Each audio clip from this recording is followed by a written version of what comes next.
Hey, you got a second? Okay, you remember how we used to hang out and do builds and do all this fun stuff together behind these dragon pictures? And then one day I just kind of left? Can we just talk about that for a second? Great. I just went to go edit the videos instead of recording, and that was great. Love doing it. Me and Sage worked together on almost all of the builds. You might recognize some of the builds I've done. And now I'm back to recording, so this is great. And we're working through this transition really well. Really excited to be back on builds. And today we have a really fun one for you, so really excited to get into it. Now that I got that costume off, we can get into the build. This one comes from a viewer request from Nighthawk6, who requested to see a rogue build with a few levels multi-classed into the Wild Magic Sorcerer. Now, I'm really excited for this one because I haven't had a great Wild Magic Sorcerer build before that really struck me, so this is one I'm really excited about. This is the Wild Pirate. This build is honestly one of the first I've seen that has made me really like the Wild Magic Sorcerer. I think before I've seen the Wild Magic Sorcerer as almost a little bit of a mechanical gimmick, really fun at tables, but not the best mechanically. This one ties the mechanics and that fun flavor and table dynamic together into a really good build. Big shout out to our Patreon and viewer Fledgling, who helped me kind of iron out some of the details in this build. He has been a great help in this, so big thank you to Fledgling. This build comes together as a really good hit and run build with a ton of spell utility and just a ton of combos that make it really fun to play. I would be really excited to play this one.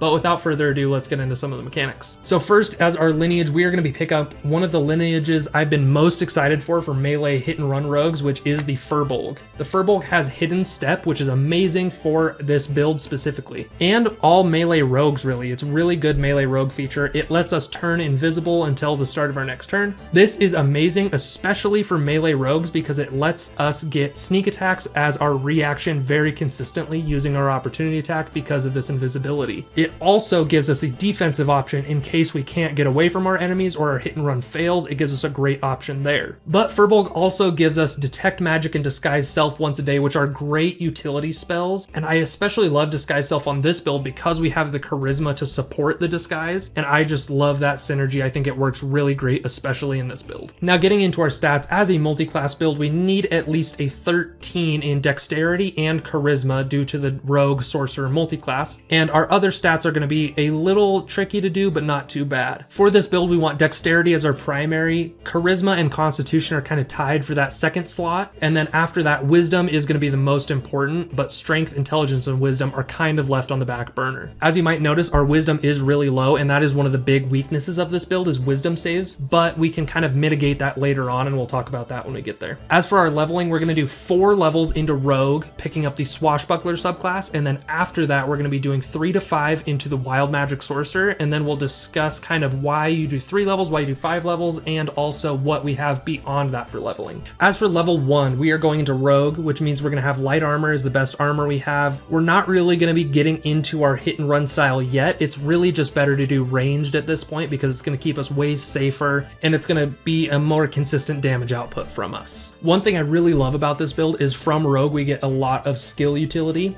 like expertise and all the proficiencies we get. With these expertise, unlike other rogues, I'm really looking hard into the charisma skills, persuasion, deception, intimidation, performance, to allow us to really get off good disguises, good infiltration, good just social. I think we can be kind of a face of our party because of our charisma and because of these expertises. Other than that, for our expertises, I'm looking at stealth as a classic perception. The usual rogue skills I think is great, but I think I want at least one expertise into one of those social skills. At level 2, nothing really changes about our playstyle other than we get Cunning Action, which increases our mobility by a ton. However, we still have the problem of we don't have great hit and run.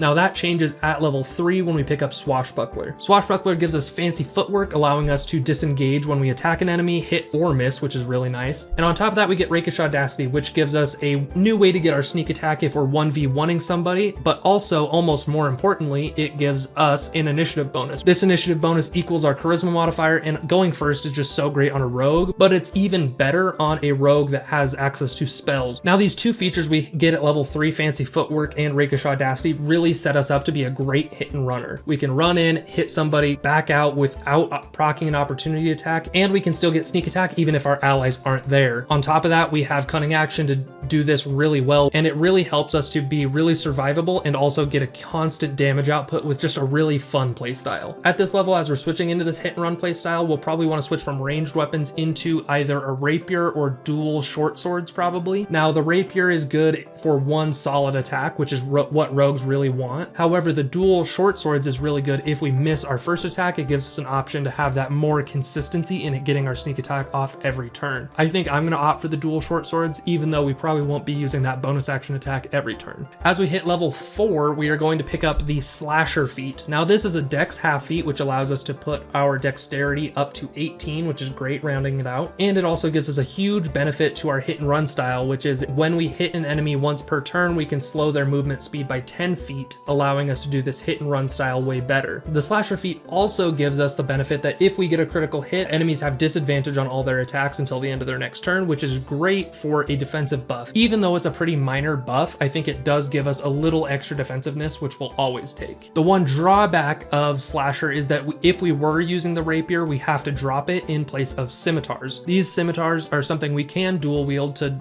get that bonus action attack, but the reason we have to is because they deal slashing damage rather than piercing damage, enabling the Slasher feat. Now level 5 is where this build gets a little spicy as we dip into the Wild Magic Sorcerer. Now at this first level into Wild Magic Sorcerer, we get 2 subclass features, we get 2 first level spells and spell slots, and we get 4 cantrips. So let's go into each of those and talk about them. Our first subclass feature is the one people really know Wild Magic for, which is the Wild Magic Surge. That is the roll on a table, everybody is having fun, it's super chaotic, a lot of fun. The second one is the one that I'm really excited about in this build, and that is Tides of Chaos. Now what Tides of Chaos does is it allows us to gain advantage on any attack roll, skill check, or saving throw once per day, and then we can recharge it by having our DM have us roll on the Wild Magic Surge table. So one, it gives us advantage on attack rolls, which is great for rogue for damage consistency with sneak attack, and it lets us proc our sneak attack if we otherwise couldn't, and it covers our wisdom saves a little bit by helping us get that advantage if we haven't used it already.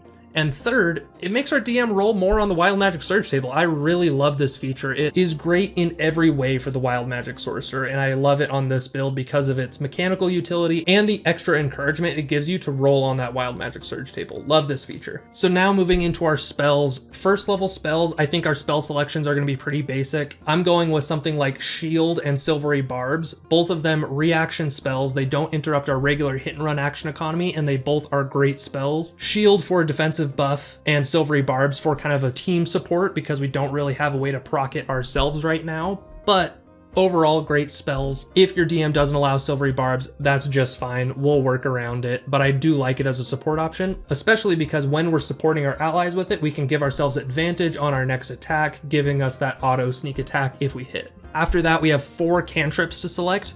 Of the 4, Sorcerer has so many cantrips options where there's a lot of utility, a lot of good attacking cantrips, just really great, so you really can't go wrong. The only one I really want to pick up here is Booming Blade. Booming Blade is a cantrip that allows us to make an attack, so we can still get sneak attack off with it. 2 is it deals extra damage because we're now at level 5, so it makes our 1 attack even better. And number 3 is that it really combines well with our hit and run playstyle. We hit an enemy with Booming Blade, they're enveloped in this booming blade energy, and if they move to chase us after we run away, they take extra damage. So it takes our damage and it puts it up to the next level, and it gives us a ton of utility. It makes our hit and run playstyle so much better. Great cantrip. I think that's the only one that is a must take for this build. Now that's all for level 5 or level 1 in Sorcerer. As we move into level 2 in Sorcerer, we pick up another first level spell known and first level spell slot, but not much going on here. We pick up sorcery points, but really now it's just switching it out for more first level spells, nothing crazy. This build really picks up when we get to 7th level and we pick up metamagic and 2nd level spells. For metamagic, the one I'm really looking at is Quicken Spell. Quicken Spell lets us take an action spell and cast it as a bonus action. This is great for comboing with ourself. The best thing about this, in my opinion, is it allows us to expand our action economy without really having to change our playstyle at all, so I really love that. And this metamagic option is really what we're going to want to target with our 2nd level spell choices, so that we can use those second level spells in a manner where we can take advantage of them and even take more advantage of them if we use our quicken spell metamagic. The second level spells I'm looking at are ones that really allow us to get our sneak attack off more consistently or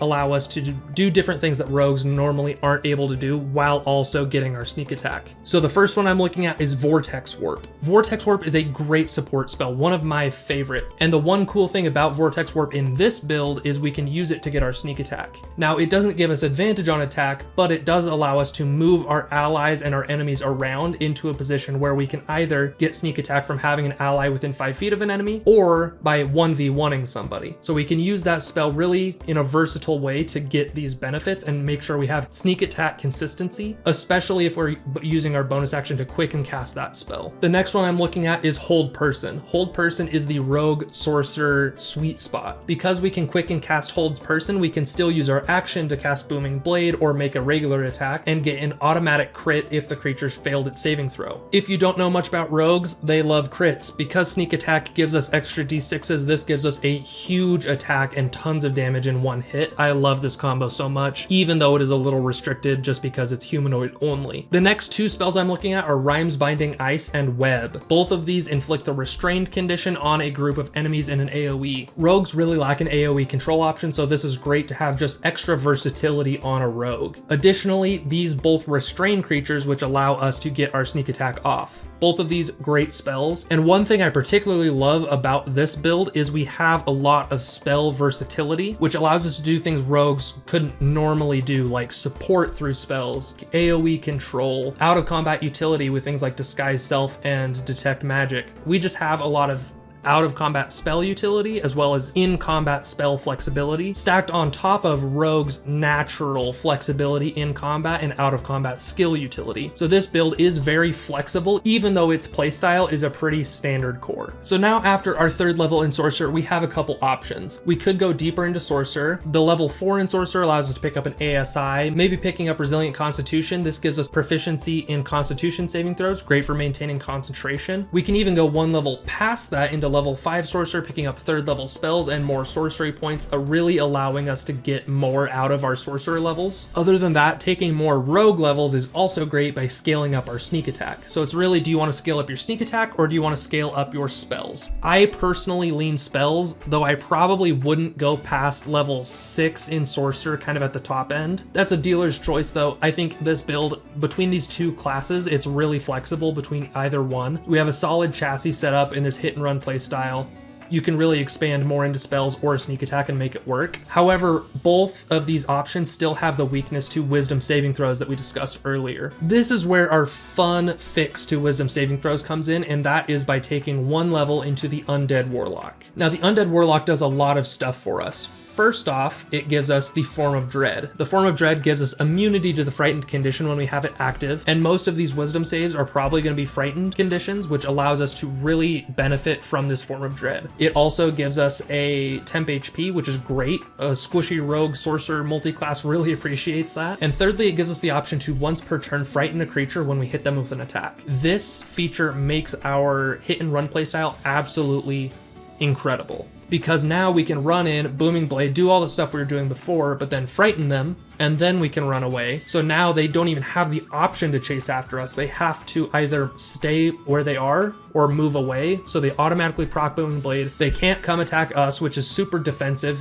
really big buff there. And they have disadvantage on attacks while they're within line of sight of us. So altogether, this frightened condition is really great, and it buffers our wisdom save weakness a ton. I think this one level dip is super worth it. Probably somewhere around 8th, 9th, 10th level as those wisdom saves start to become more and more common. Overall, I love this build. I think it comes together really well mechanically, and I think it's just really fun, flavorful. It provides a ton of utility for the table. It provides a lot of chaos and randomness for the table, just making it a really fun build for a party. I'm really excited for this build. I hope I can play it someday, but please let us know what you thought of this build in the comments. Thank you to Nighthawk6 and Fledgling for helping us come up with this build, and we'll see you on the next one.